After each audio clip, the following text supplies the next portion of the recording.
The worst part about going to the movies is the price of everything, i.e. the $15 popcorn fleecing.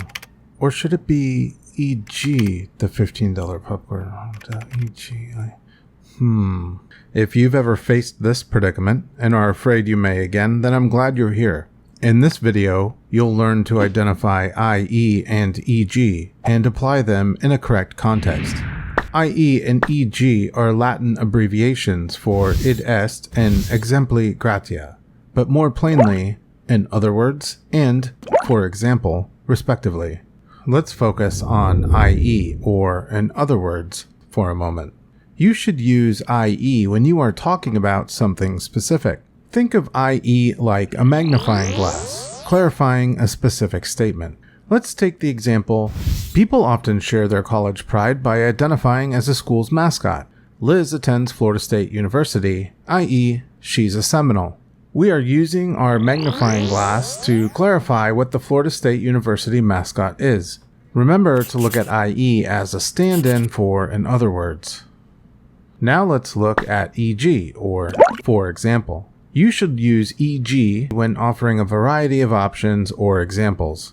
Think of a color swatch representing multiple color choices. For example, everyone is signing up to bring something to the barbecue. I wonder if anyone is bringing tableware, e.g., napkins, paper plates, plastic cups, etc.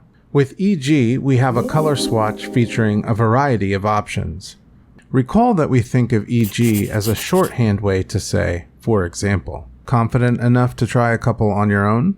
Choose IE or EG to fill in the blank in the following examples. My weekend was a blast. Blank, we lit off fireworks. Should we fill the blank with IE or EG? Yes, IE, because our, in other words, magnifying glass clarifies what we mean when we say blast. Here's the next example. The only pets I'd consider must be fluffy. Blank, cats, dogs, rabbits. What fits best here?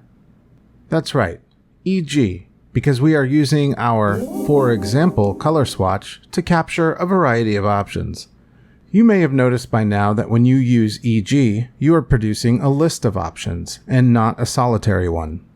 Before we go, let's look at our example from the beginning. The worst part about going to the movies is the price of everything. Blank, the $15 popcorn fleecing.